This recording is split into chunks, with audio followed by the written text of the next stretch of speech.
For 25 years, Mike's has been making lemonade the hard way. Mike's Hard Lemonade. Hard days deserve a hard lemonade. Mike's is hard, so is prison. Don't drive drunk. Premium malt beverage with flavors. All registered trademarks used under license by Mike's Hard Lemonade Company, Chicago, Illinois. This episode is brought to you by AARP. 16 years from today, Greg Gerstner will finally land the perfect cannonball. Epic splash. Unsuspecting friends. A work of art only possible because Greg is already meeting all these same people at AARP volunteer and community events that keep him active and involved and help make sure his happiness lives as long as he does. That's why the younger you are, the more you need AARP. Learn more at aarp.org/local.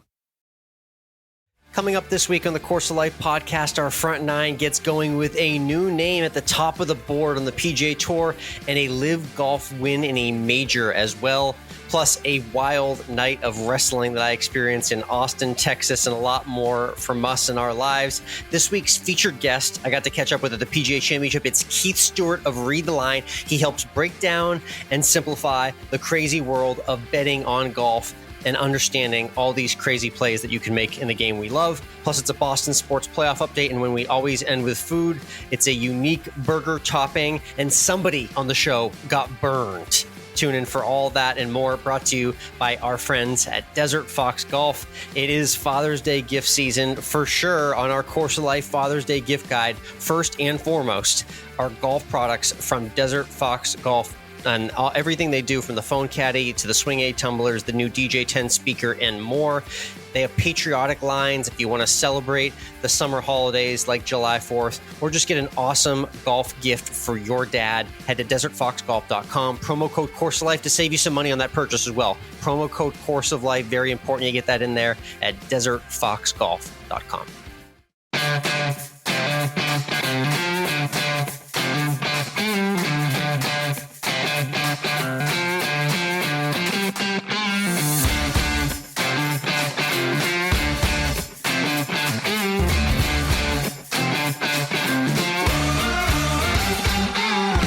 Hello, interwebs, and welcome to Course of Life. We are proud to be presented by our friends at Desert Fox Golf. I'm Michael, he's Alex.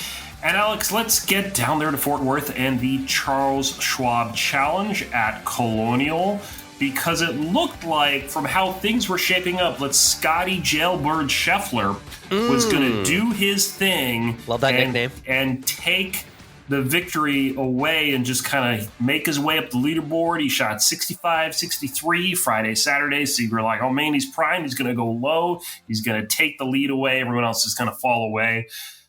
But no. Davis Riley holds firm and takes the W, a 5-stroke victory over Scotty and Keegan Bradley. Yeah, he keeps impressive popping up win on leaderboards at his age. Nice win for Davis Riley. His second now, it kind of an asterisk second.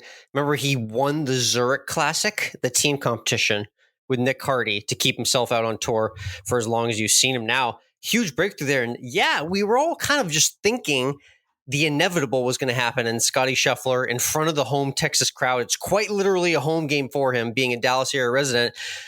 But we're all surprised to see that he didn't have enough juice on Sunday to catch and track down Riley. So Riley with the second win on the PGA Tour. Yeah, Colin Morikawa had another good showing. He finished at 4th place, solo 4th. Yeah. He likes that course a lot. Yeah. It's just, we just keep waiting for Colin to win another major here. So he's been hunting around leaderboards a lot this spring. So you can see he's returning to a lot of that form that he kind of seemingly lost for about a year or two.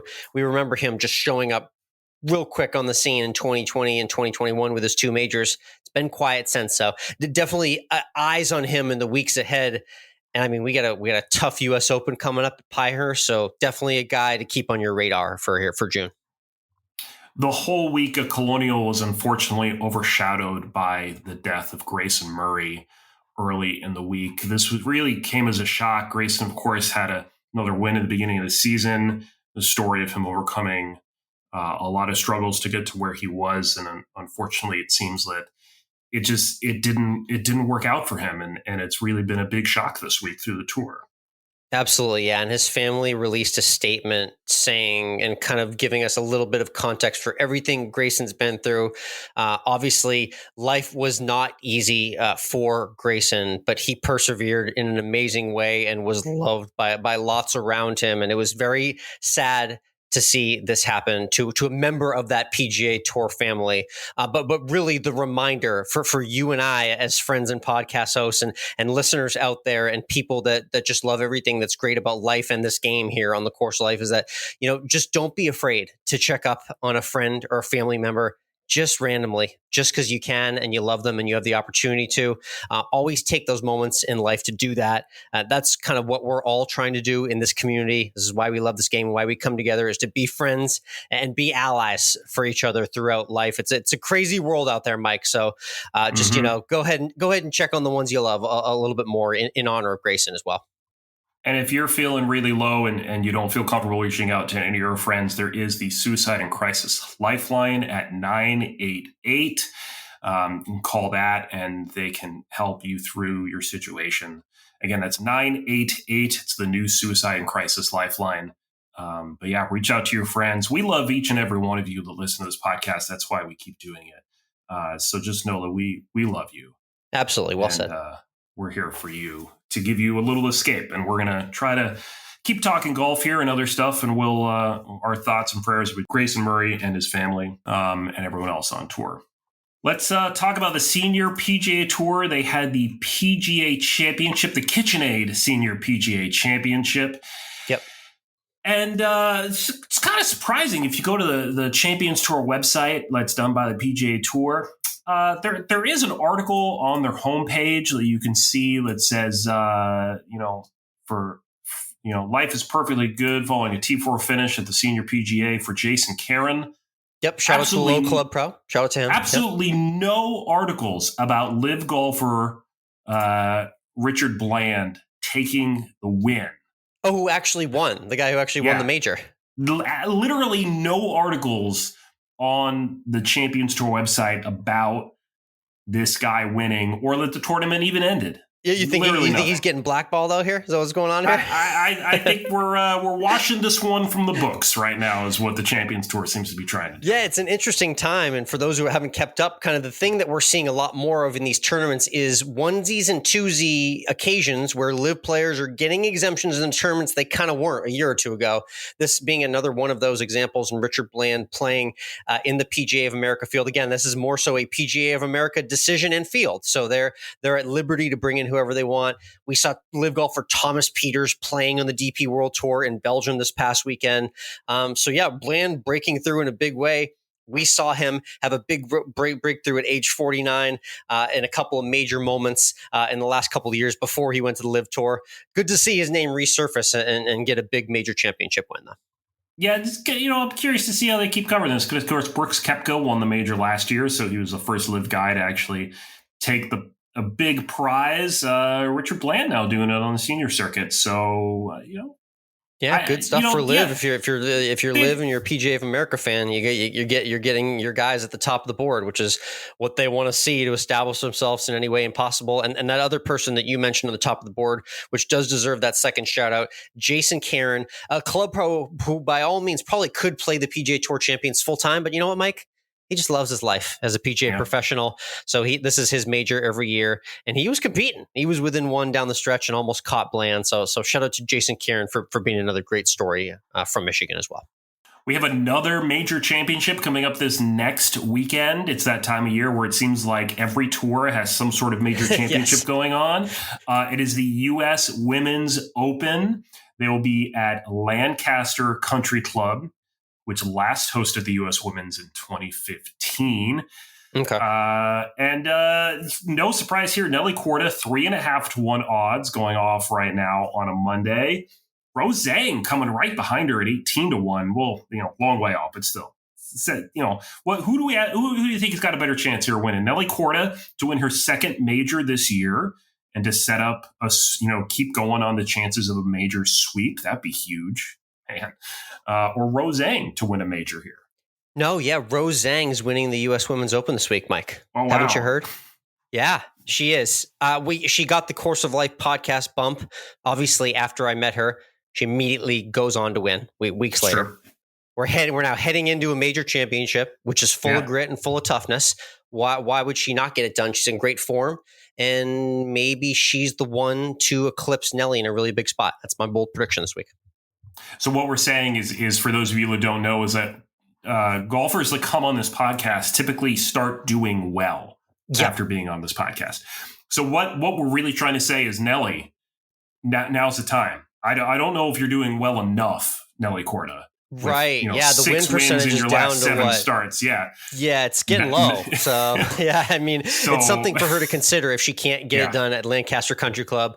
We say that snidely to say she's obviously the resounding favorite, and all eyes will be on Nelly this week. So excited to see what the Golf Channel and NBC broadcast brings, and I'm excited for U.S. Open season as well. Always a different type of brutality and a great test of golf ahead. There is another Open going on this week, and that's for the PGA Tour, the RBC Canadian Open. So this it's never seems to get the draw we want in quality of players. Which is always kind of which is disappointing because we don't get a lot of tournaments, up north here. Neither of us are up north anymore. But we used to be. You being the resident Canadian, right? Of course. Yes. They're all very nice up there in Canada. We'll see what goes on here. Being hosted at Hamilton Golf Club in Ontario. Yep. Who won it back in 2019 at Hamilton, by the way? Who won it, I'm probably going to guess Rory, right? Since he's the top dog in the field, maybe? 7-stroke victory. Okay. All right. 22 under par. Wow. Okay. And Canadian Nick Taylor won the Canadian Open last year. Remember, that was a noteworthy moment for Canadian golf as well, too. So that was awesome to see him break through the way he did. So, it's pretty much, Rory and the rest of the field. Saw Sahith Theegala up there on the field board. Saw Shane Lowry. So there'll be some names to look through, and I'll have some picks out Wednesday evening on Twitter at Course of Life 1 for that specifically. My favorite part of the Canadian Open, Mike, which I have to shout out, is there's one of the par threes where they actually have the tee box surrounded by what looks like the boards of a hockey ice rink. So they give the Canadian ice rink vibe. The fans beat their hands up against the hockey boards in anticipation of the tee shot. Definitely a very cool mixed sport vibe this week on the PGA Tour. Love it. Let's talk a little bit about Tuned In. Some things out there on the screens, big and small, that or even not on screens that we were paying attention to this past week. Finally got out to the movie theater for the first time since seeing Dune 2. Earlier this year, and went with my wife, and we went and saw The Fall Guy with Ryan Gosling and Emily Blunt. Fantastic film.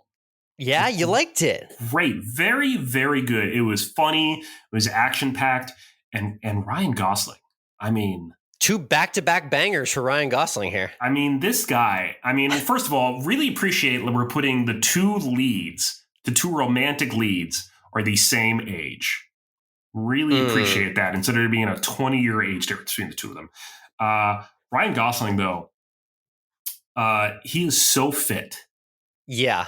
So this is all about the life of a stuntman, from what I understand, correct? Yes, it's all about the life of a stuntman who gets caught up in, without giving it away, but to quote the film at the same time, some Jason Bourne shit. Okay. He has to do some Jason Bourne shit. Okay. So, mystery, intrigue, cover-ups, all that fun stuff. It kind of pokes fun at the movie industry, does a great job as a love letter to the stunt community, and the amount of stunts in this film are just unbelievable.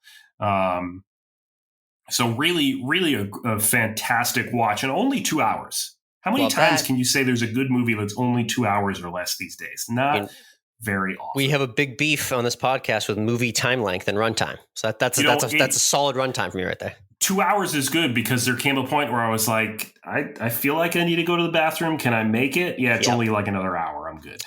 That's real right there. That's real. I appreciate the authenticity. Fall Guy. Love it. Okay, it's a winner. My wife saw it and said she loved it as well. So 2 for 2 on the Fall Guy reviews. My Tuned In was live on Twitch this past weekend, but I was there in person, Mike. I had a friend of mine here in Austin making his wrestling debut. That's right. Good old Greco-Roman wrestling. The good old performance pro wrestling that you watched, WCW, WWE back in the day, with all sorts of comedy hijinks mixed in. It was the Slam Portal wrestling event in Austin, Texas.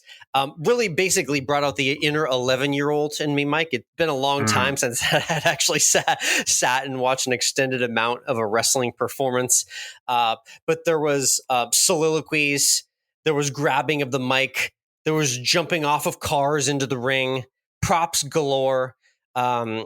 There was a barbecue sandwich stuffed from one wrestler's hand into another wrestler's face during the match. So this really had a little bit of everything. And I posted a great reel on my Instagram at Course of Life Alex as well, too, if you want to see all the action for yourself. I'm not a wrestling fan. I've never been a wrestling fan. And to show how much of a wrestling fan I am not, Alex, years ago after college, I was working at a Starbucks and a Target. Mm-hmm. And this big guy came up and ordered something. And I should point out, too, living in southern New Hampshire. Okay. So that's where we were. Okay. Big guy came up, ordered something on an evening when there was like nobody there, made it for him, gave it to him. And then this woman came up right after he walked away and was like, "Oh my God, does he come here often?" And I was like, "Ooh," it's like the guy who just left. That was Triple H. Oh no. WWE legend. Yeah, I was like, oh, I don't know. Hunter Hearst Helmsley. Oh my goodness. Wow. Yeah. Wait, so you made a coffee for Triple H. Wow. Yeah, I did. Yeah. Crazy. Great wrestling tidbit there. I love you pulling that one out. Hunter Hearst Helmsley himself. Yeah. So check out that real Slam Portal. Fun times if you're in Austin, Texas. While you're checking out things on screens, make sure you're checking out our YouTube channel as well. We got, of course, if you listen to last week's episode, you heard all the answers that the world's best gave to Alex, and when he was at the PGA Championship, Mike. Do you remember that one? Yeah. Yes, it seems like so long ago. It really does. And we were just talking about the U.S. Open, so that was all I had in my head right now for the women. But you can check his full video from being at the practice rounds and see those interviews in person, so you can see proof of these players answering them, that this was not deep fakes. We don't do that here.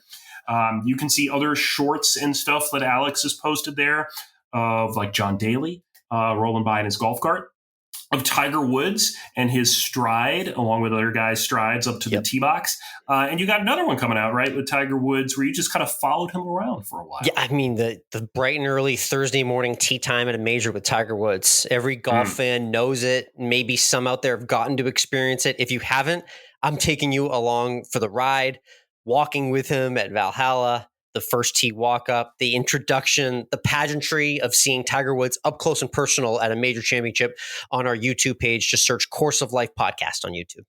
I'm going to ask the question again. It's what one of our one person did comment on one of these videos that you made about Tiger, that, the tour needs another guy to move the needle.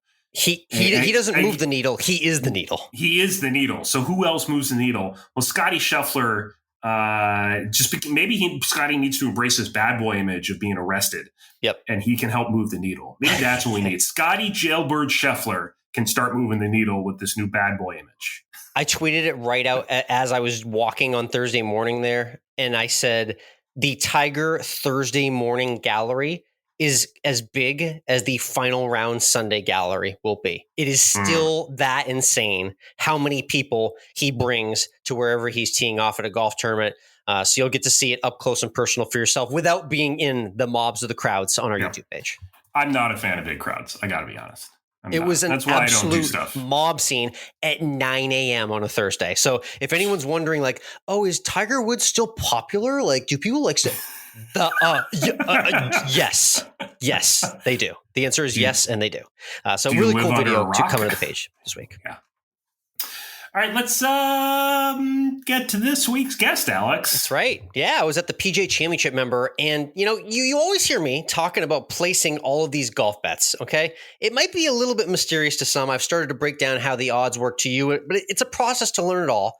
So we've got an expert in Keith Stewart that I'm going to introduce to everyone that I caught up with at Valhalla, who is going to help demystify the entire nature of placing bets on PGA Tour events.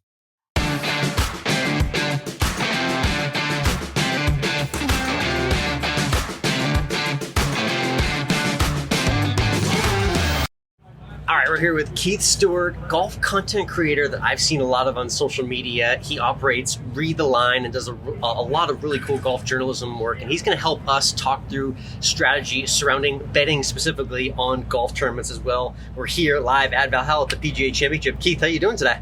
Oh, man, first day, round one of Valhalla. I mean, all this excitement. It's beautiful out. We've been talking about rain all week. We're not getting any. The sun's out. Guns are out. Big names are on the golf course. Tiger's playing. What could be better? I know. This is my first major championship that I'm covering as media for the podcast. So this is an awesome occasion, and what a great setting it is. You're right about Valhalla. I want to start just first on that. How about like your favorite memory specifically to Valhalla? This is a course that's hosted multiple PGA championships, a Ryder Cup. I know you've seen a lot in the game, but tell me what your favorite Valhalla memory is as pertains to this venue this week. All right, so from 1998 to 2003, I worked at a golf club on the professional staff called Isleworth Country Club, which is down in Windermere, Florida. Yes. And one of our residents was the 2000 Valhalla winner of the PGA Championship, and that is none other than Tiger Woods. Familiar with him, yeah. So that week when he came back after winning, I got to talk to him about his experience of, basically the one moment everyone always thinks about the putt he makes in the first playoff hole where he points as he runs towards the hole. Yeah. But for me, the really big putt was the one to get in the playoff, where he had about a 6-footer above the hole, where the pin was back center on the 18th hole. And, that to me is the essence of Tiger Woods. That's 142 cuts in a row. That is like all the winning is that, when the sun was the hottest, he had the most sunblock on. It was ridiculous. So when he came back, he said, Keith, that putt meant a great deal to him. He was like really, really focused on that. He said, I can't lose this thing. And this pride came out. Well, and that putt was super important. So to kind of relive that moment with him, a couple days after he had won the Wanamaker Trophy, and as a PGA professional, it's pretty cool. I've seen you've done content for all sorts of the biggest major media outlets there are in golf and the sports landscape, but give everyone in our audience a little background on yourself as a golfer as well too. So I'm a PGA professional by trade, have been for a very long time, and then when Congress back in 2018, May of 2018, changed the laws and allowed the states to determine whether or not they wanted to legalize sports betting. Big moment. It was huge. It was huge. So it took a couple of years, the COVID and everything, but I always wanted to build a business in and around golf betting. I just thought it would be something cool, kind of like Topgolf. Like introduce people to the game in a non-stuffy way. Make it approachable, make it fun, Love that. Make it entertaining. So the long and the short was, it took me a couple of years, but after COVID, I left the club professional side of things. I still maintain my PGA membership, but I built a company called Read the Line. You can go to readtheline.com, and I've partnered with a bunch of different people, but I cover golf betting on site as a PGA expert 7 days a week for the LPGA Tour and the PGA Tour. Yeah, you're all over the place. We'll get into exactly kind of what you do on a week-to-week basis, but let's explain to our audience that term of read the line. So essentially, we're referring to the betting lines on who you can pick any given day or any given week to perform or play well or win at a golf tournament. But explain the idea of reading the line and how you're deciphering information based on the lines that you're seeing each week on tour. That's a great question.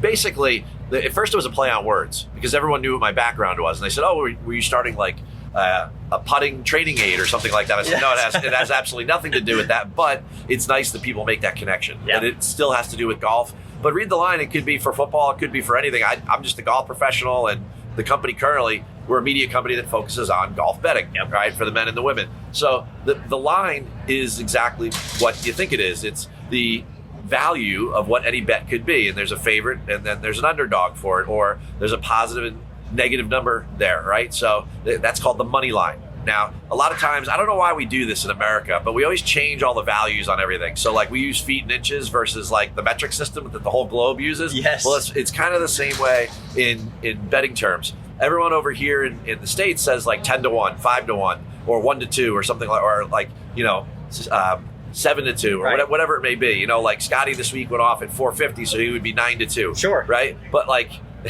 it actually is, Scotty's just plus 450. Correct. And then what does that mean? Well, what you would do is you drop the zeros off the end, and then that becomes the line. So if something is plus 450, well, when you drop the 0, it's 4.5 to 1. Or if it's 50, or it'd be 5,000, you drop the 2 zeros and it'd be 50 to 1. So that's how you read it, essentially, like literally read it. A lot of people see those numbers and they don't even know what they mean. Exactly. It's a foreign language to a lot of people, and even golf fans as well, too. Oh, yeah. And it's very important to know that if it's a negative number, that increases the likelihood of something to happen. If it's a positive number, then the likelihood of it happening is much less. Yeah. So if you see a number like Tiger Woods this week to win is plus 42,500. So that means he's 425 to 1 to win. Which may surprise a lot of people that the odds are that high, but when you take into account how little he's playing, his current condition, the status of everything, that's the way the line is set. But that's the way you have to read it. So the higher the positive number, the less likely it is to happen. Yep. Of course, the greater the payday, but the less likely it is to happen. And then the lower the negative number, and that seems just kind of counterintuitive, you know, but golf's that way anyway. You know, you swing left and the ball slices to the right if you're a right-handed golfer. So, like, you know, it looks like an opposite, but that's just the way it works. Very cool. Let's get into what our audience sees in me do, which is I like to just kind of pick about a handful of guys outright to win the tournament every Wednesday. I had a red-hot 2023, but I've cooled off significantly in 2024, so I'm here for a little bit of advice as we head into the thick of things in 2024 from you. My one winner, though, was Jake Knapp in the Mexico Open, outright, of all things. Yeah. The one time I've hit an outright winner this year. But tell me a little bit about what you like to do leading up to placing your bets each week to help give our audience a little bit of inspiration and advice as well. Sure. I think a lot of that goes back to the question you just asked me, which is when you read the line, you know, what does it really mean? You know, there are a lot of lines that are set perfectly, but you have to determine where the value is on the betting board, right? And I always say this, I say odds are like sucker pins.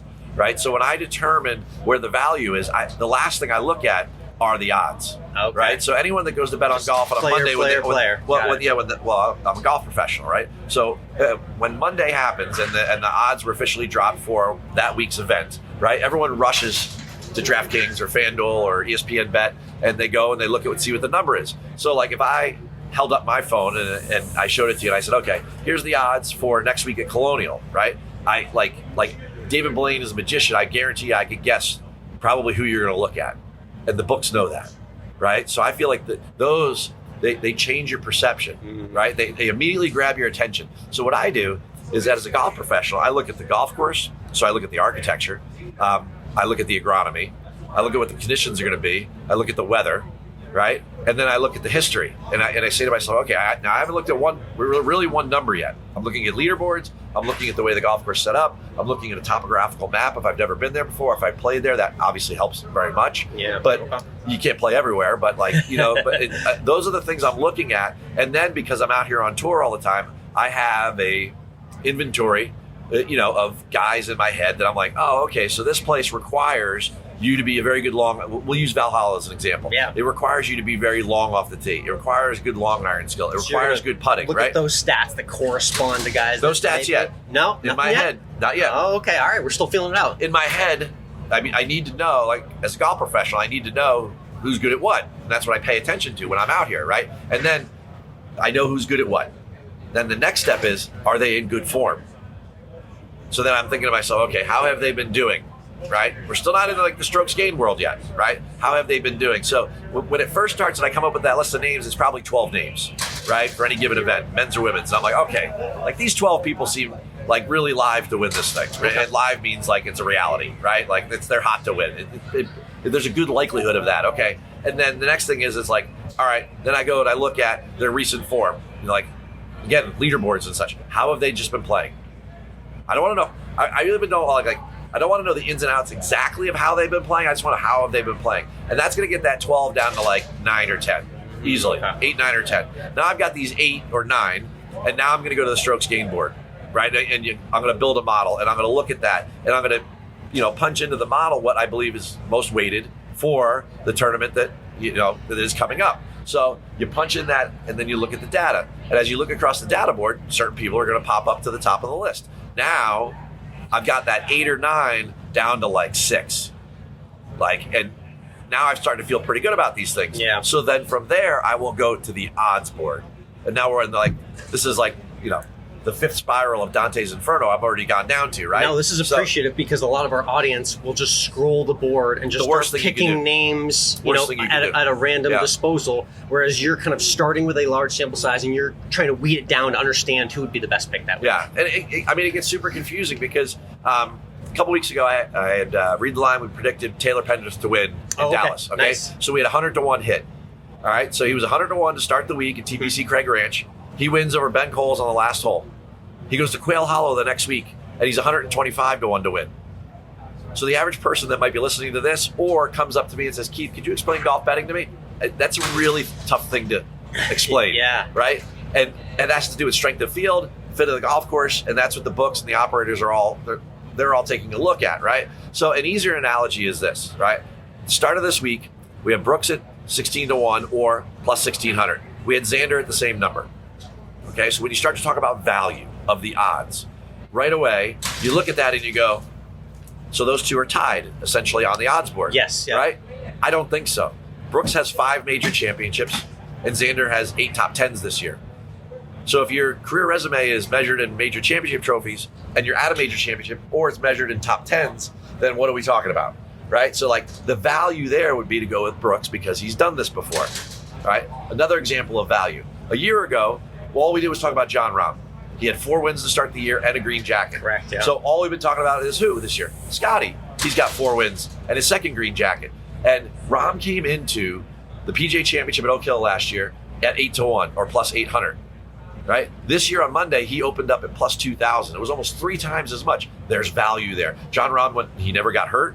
He changed tours, but that was it. Right. He's still the amazing. Still him in one piece. He's still a top 5 player in the world. So at the end of the day, that's another example of value. Right? And that's how you want to start to analyze those numbers in order to take best advantage of when you do win, winning as much money as you can. Very well put. Again, Keith Stewart here, KJ Stewart PGA on Instagram, and Read the Line as well, too, for that awesome golf betting perspective. Let's do some fun questions before we wrap here on the Course of Life. I just got a funny feeling that you probably got a really cool piece of maybe Masters merch from a trip to Augusta. You got anything at all? Any notable Masters merch from your years? You've covered a lot of PGA Tour events, a lot of major champions. Whether it's there or another tournament, what's your favorite golf merch you got? So if you ever watch any of my videos, behind me, there are 4 flags. Okay, yes, all right. So there are 4 flags back there. Okay. Over, as I'm facing the camera, over my right shoulder is the 2000 U.S. Open at Pebble Beach. And then over my left shoulder is St. Andrews. Okay. And then down bottom right is Valhalla 2000. I'm seeing a theme. And then the down bottom left is Masters 2001. It's the Tiger Slam. And they're all signed by Tiger. So I have the 4 flags from the venues of that. So it's not just Masters memorabilia, but I do have a Masters 2001 flag signed by Tiger, but I have the other 3 that accompany it. And that one's going with me or it's going with my kids when I'm gone. That's a fantastic background, too. I'm going to have to pay closer attention to that as well, too. Keith, you've been around to a lot of different clubhouses on tour or seen a lot of clubhouses from your playing days as a golfer yourself. What's your favorite clubhouse you've seen in golf? It's a very loaded question. We'll get to the food and drink after this, but just the actual clubhouse structure itself. I got to see Sawgrass, the new Sawgrass, for the first time, and I was blown away by that. That was really neat. But what's your favorite, just off the top of your head? Boy, I tell you that. That's a great question. All right, first thing off the top of my head is I'm going to say the clubhouse at Pine Valley, because if I see it, that means I'm there, and then I'm playing. So that makes me happy. Nice. Yes, well put. Very strategic answer as well too. And we always finish with our 19th hole question for our guests. So you get into the clubhouse at Pine Valley, we'll say, what's your go-to order, your favorite meal and drink you like to have in the 19th hole after a round on the course? Oh, man, after a round at the course, well, let's just assume it's the first time I'm there, right? Sure. So I'm looking at the menu. Okay. I love to judge a good burger, right? Because if somebody can do like a fundamental food well, they're going to do all the food well. But like if you just roll in and you're like, hey, I want to check out the Cobb salad or something eccentric, and then you get burned on that, no good. You remember that too, right? Still, yeah. But at the end of the day, I'm going to say that I love a good, after a round, you walked 18 holes, and a good cheeseburger and fries, nothing better. Nice. What's the drink to go with it? Oh, a DCL. Well, it's code word for delicious Coors Light. Oh, yes. I mean, on a hot day, right? You come in and you order that burger, but then while you're waiting for it, then, I turn to the bartender or the server and I go, I would love a DCL. They said, what's a DCL? I said, it's delicious Coors Light. I mean, when you accompany anything with the word delicious, it does. I mean, it just rings in your soul. It's just like, oh, and then you can picture the bottle with the blue mountains and like the cascading. Always good to see the mountains condensation. Blue. Oh, I mean, when the mountains are blue, what else is there to do? That's right. All right. It's burgers, beer, and bets with Keith Stewart. Keith, thank you so much for hopping on the Course of Life and appreciate the advice for our audience out there, too. Hey, everyone, do me a favor. Go to readtheline.com and subscribe. We'd love to have you.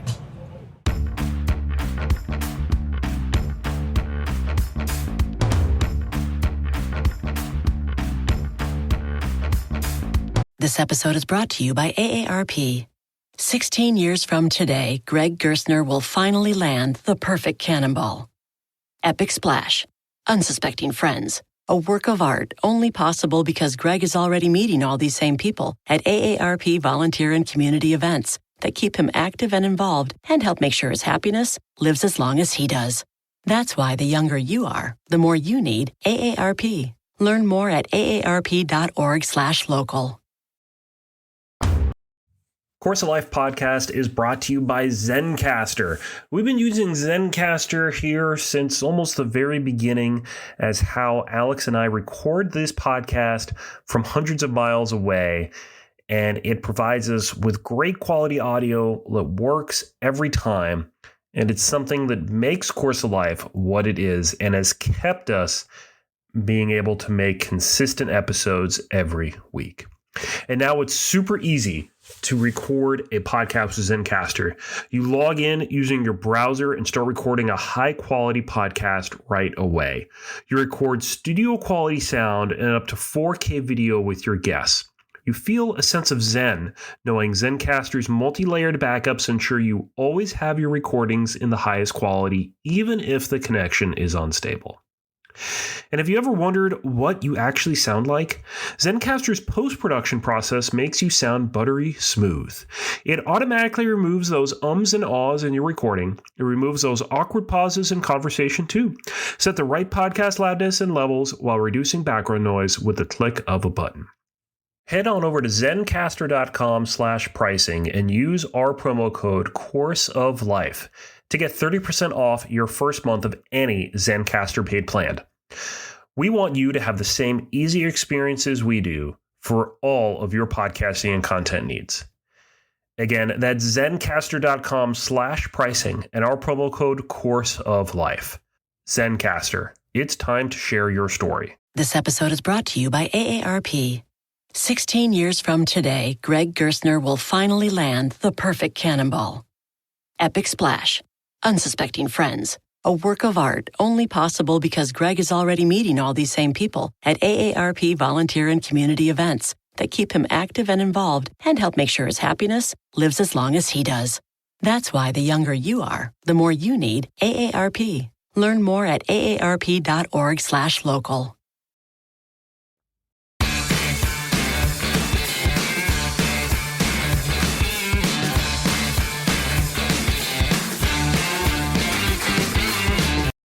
All right, we're back. Great chat there with Keith. Big thanks to him for breaking this down for those of us, including myself, even though we talk golf betting all the time here on the podcast about how to make the bets and what to look for, and proving more than anything, Alex, that you are woefully underperforming and unprepared every single week.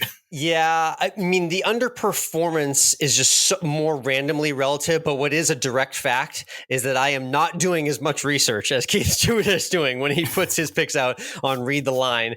So shout out those pointers as well, too. Definitely implementing a few of that in my Monday to Wednesday handicapping for golf events moving forward. Again, check out Read the Line. He does some really awesome content, and he's giving you picks every single day on there. I'll be giving them to you every Wednesday, but appreciate Keith being part of the show. You can see Alex's pick on his threads, Course of Life Alex, also on his X, formerly known as Twitter, Course of Life 1. The podcast is on threads and Instagram, COL Podcast. We're on YouTube, like we've said a little while ago as well. All those different apps you use. We got a website that we're still kind of tweaking and putting out there, but you are welcome to go check it out if you want. It is courseoflifepodcast.com. Nice. Got new stuff going up there. We're tweaking it, making it work. Let us know what you think of it, and we'll make it better. We're here for you. We're here to serve you, and all we ask for in return is for you to punch that subscribe button. That's right. Leave us 5 stars and a rating. And if you leave us a really awesome rating, we're going to put it on the website. We're going to let everybody see when they go to the website. Love that. Imagine if you listened this far in the podcast and you didn't do your 5 seconds and just helping us grow the show. Imagine. You know how? Yeah, it's like, look, this is all we want. We just want to feel. We just want to feel nice, and we do this because we feel nice, and we want you to know that we feel nice, and we just want a little validation, maybe. Hey, let's talk basketball because Alex, how are you feeling about maybe driving up to Dallas to watch the NBA Finals? Yeah, like that's actually a thing. I cannot believe that the NBA playoff bracket broke this way. Everything in the world has fell by the way of the Boston Celtics. Star players of our Eastern Conference opponents have gone down when we needed them to. Teams in the West, like the Nuggets and Warriors that had previously been scary to us, were eliminated quickly. And it's setting up for a Celtics Mavericks final. And Mike, for a little storyline, we've got the Kyrie Irving revenge storyline here. Kyrie Irving is now with Luka Doncic on the Mavs, coming back to play his former team in the Celtics. We had a very rough breakup with Kyrie Irving after his era in Boston ended. So it sounds like I'm making my way up there for hopefully at least one game in the DFW. And we're trying to get banner number 18. I can't believe I'm saying it, but we're there. If you go up there, do you think you can get a chat with Mark Cuban for the podcast? Yeah, right. That's a great idea, actually. I mean, I'll have my phone out. If he walks by, I'll ask for a quick comment or just maybe a stock tip or something like that. I don't know. What's the best piece of information you can get from Mark Cuban in 5 seconds, right? I'm sure he'll mention a Shark Tank product that we should be investing in. Yes, he will. You're right. He'll be peddling one of his companies that he invested in for sure. So I hope to run into him and many more angry, hungry Mavs fans and hopefully kill their dreams. Because listen, it has been a long time for Boston sports fans, Mike. Years, if not decades, since we've really won anything. So what we really are due for another championship. So why not another Celtics championship? Why not? Speaking of things that have been around for a long time, like the Boston Celtics, the Pac-12 has been around for over 100 years, I think it is. Yeah. And they are officially donezo. End of an era. Arizona walked off to win the baseball title in the Pac-12 over USC. And so endeth one of the original 3 or one of the longest standing conferences, right? It was Pac-12, the Big East, and there was another one in there that I'd never heard of that had been around for a really long time. Yeah, it was the Pac-10. We're old enough to remember the Pac-10 before it was the Pac-12 too. So the way the Pac-12 ended, I mean, just this disintegration of this conference has just been incredible over the last 2 years, right? Yeah, it's weird the way it's all been done with the way a realignment's going to reshape college sports, but lots of memories of that West Coast conference. You know, you and I growing up on the East Coast, the idea of watching something from the Pac-10 or Pac-12 was always so fascinating because it wouldn't come on till 10 or 11 o'clock at night on the East Coast. Yep. So it was always kind of this world that you could see but never really understood. They had an amazing run in their final year. I mean, they got Washington to the championship in football. Yeah. They had a lot of success in basketball and this amazing finish to their tournament in baseball. So sad to see it go. Definitely the end of an era in college sports with the passing of the Pac-12. Just, it's a brave new world. Brave new world. All right, let's hashtag always end with food. Yep, our 19th hole content to wrap up the course of life at Always End With Food. If you want to check out our food content there, specifically on Instagram. And Mike, I was searching for a great burger. I didn't want to grill it myself because I knew I was going to get a grilled burger eventually this weekend. I did, but I wanted one that was really highly rated in Austin. So I went to a place that I'd heard of that has a funky name, but a banger of a burger. I went to Jew Boy Burgers in East Austin. I love it already. Are they kosher? They better be kosher. And here's the piece de resistance, Mike.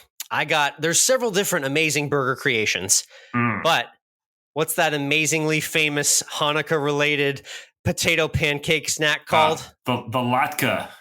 What if you put a perfectly fried latke right inside a burger? And let me tell you, what an amazing move by Jew Boy Burgers. This was one of the better burgers I've had here in my 14 years in Austin. Highly recommend that, and excited to try everything else in the rest of the menu. So an impressive burger with the latke in the middle from Jew Boy. I'd rather see the latke take the place of the bun. Oh, a little potato bun. Okay. Yeah. I should ask them if they can do that. I bet they can whip that up, right? Why not? Oh, all right. Maybe we have a secret menu, a menu ad item for them. There you go. All right. Coming soon to Course of Life, the latke burger from Jew Boy.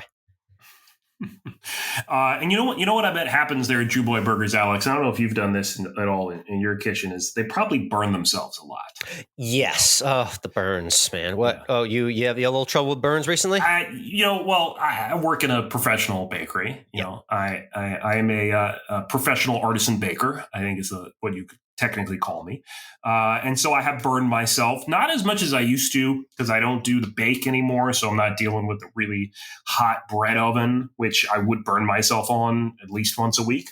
But I was pulling some of our delicious brioche out of the oven on Friday and needed to move some of the loaves onto a different rack. Because big commercial bakeries, you got these giant racks, and you just push the whole rack into the oven. Yep. Door goes all the way to the floor. So pulled the rack out, and I had to move the bread to a different rack to free up this rack that could only go in the oven. And the brioche is in a pan of what we call a strap pan. It's 4 pans strapped together. And then that sits on a sheet pan because it doesn't fit on the rack by itself. So it has to go on a sheet pan onto the rack. And I'm moving it, and I pull it out of the rack, and I'm moving it to the new rack, and the strap pan shifts, and the weight on the pan moves, and so the whole sheet pan lands on my left forearm. Oh, it rested against the arm. 325 degrees, and I did not drop anything, but it hurt like a mother. Yeah, it did. It's one thing to have the glancing blow, but you had the rest on burn. I've got this mark on my forearm is about the length of my thumb. Yep. And it's the width at its narrowest. It's just a little, not quite as wide as my fingernail, my thumb, and at its widest point, it's wider. It's longer than the fingernail on my thumb. Wow. So that's a banger. Yeah, Jesus. It hurt, but clean it up a little bit, put some burn cream on it. The fact that it hurt like hell was a good thing because that means you didn't damage the nerves in it. And just put some moisturizer on it. I've been putting aloe vera on it every few hours or so, keeping it nice and moist. And now we're just waiting for it to peel. So you just said if a burn hurts like hell, it's a good thing. It's a good thing. If you burn yourself so bad that you don't feel anything, you need to get to a hospital. Interesting. Because that means you did some serious damage to Today yourself. I learned. Wow. Okay. All right. Best of luck with the burn heal. Thank you for everyone tuning in to Always End with Food in this week's Course of Life. We'll see you next week.